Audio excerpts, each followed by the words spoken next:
नमस्कार बच्चों, इस वीडियो में क्लास 10th मैथ प्रश्नावली 4.3 द्विघात समीकरण के प्रश्न 2 को सॉल्व करेंगे। इसके पहले के वीडियो बना दिए हैं, नहीं देखे हैं तो प्लेलिस्ट में डाल दिए हैं, वहां जाके वीडियो को देख लें। पुरानी भी वीडियो है, उसको भी देख सकते हैं। देखिए प्रश्न 2 क्या कर रहा है। निम्नलिखित प्रत्येक द्विघात समीकरण में k का ऐसा मान ज्ञात कीजिए कि उसके दो बराबर मूल हों।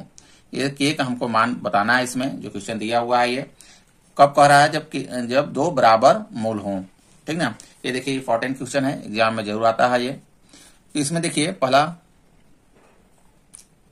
है 2x² धन kx धन 3 बराबर 0, ठीक ना। देखिए इसको पहले हम मूल समीकरण से तुलना करेंगे। मूल समीकरण जो मानक समीकरण इसका होता है, देखिए समीकरण को मूल समीकरण क्या होता है? ax² plus bx plus c बराबर 0, ठीक ना। मूल समीकरण इतने से तुलना करने पर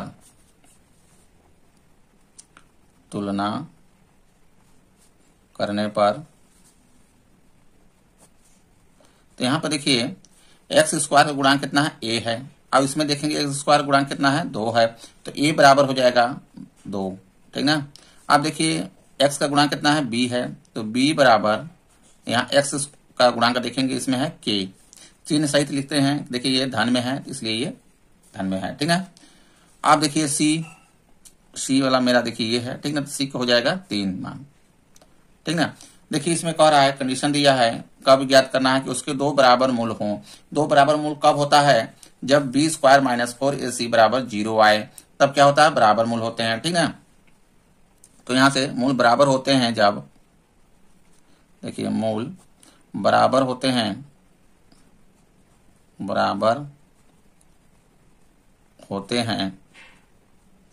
जब, ठीक ना, मूल कहें, ठीक ना इसको, तो b² - 4ac, ठीक ना।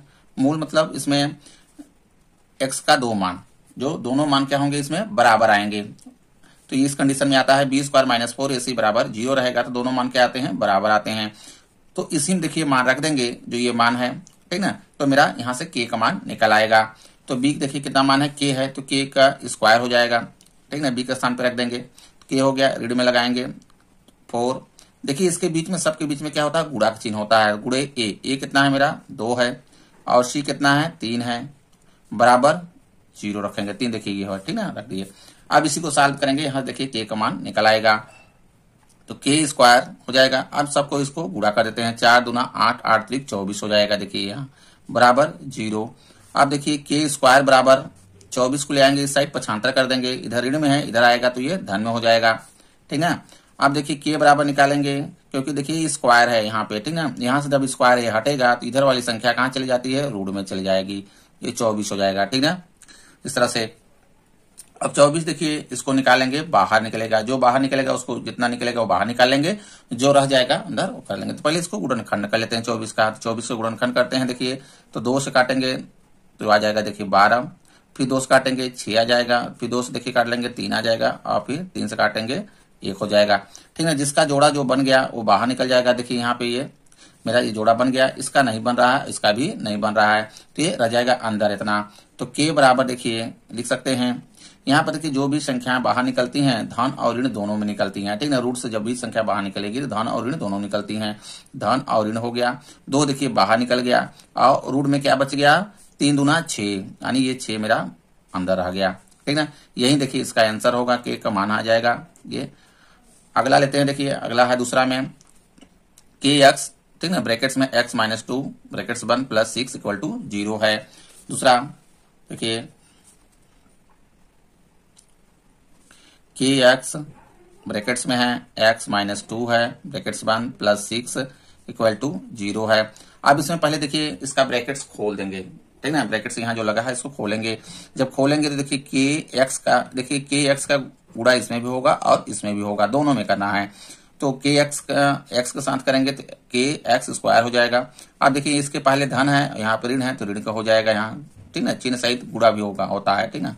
तो इसका गुणा करेंगे, देखिए 2, ठीक, के एक्स आ जाएगा, धन में 6 बराबर 0। इसको मूल समीकरण से तुलना कर देंगे। देखिए द्विघात समीकरण के रूप में हो गया, तो इस समीकरण को कर देते हैं तुलना। समीकरण को मूल समीकरण क्या होता है, A X square plus B X plus C equal to 0।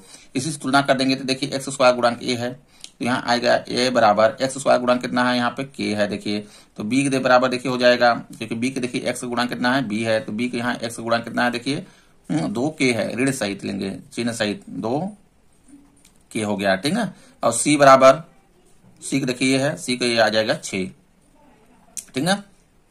देखिए मूल कब बराबर होता है, जब बी स्क्वायर माइनस 4 AC बराबर 0 हो। मूल बराबर होता है, मूल बराबर होता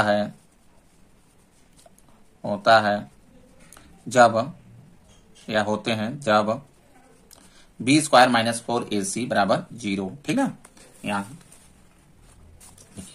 बी स्क्वायर माइनस 4 AC बराबर 0।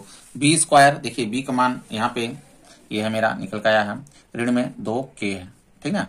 और ए का मान देखिए के है और सी का मान मेरा 6 है, इसी में रख देंगे,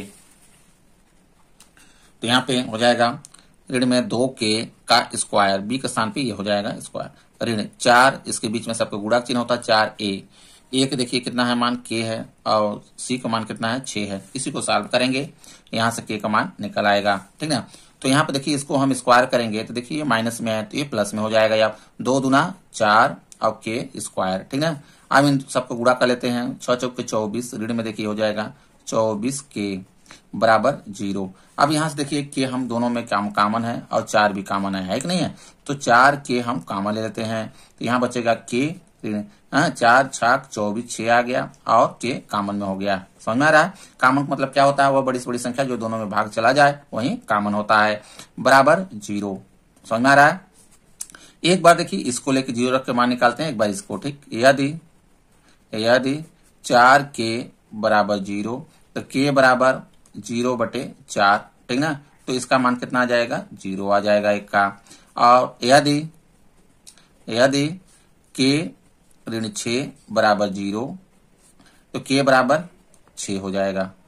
यही देखिए दोनों मान आएंगे इसके, देखिए क्या हो गया, 0 हो गया, ठीक ना, 0 तो हमको लेना नहीं है, ये हो गया, के का मान कितना हो गया 6।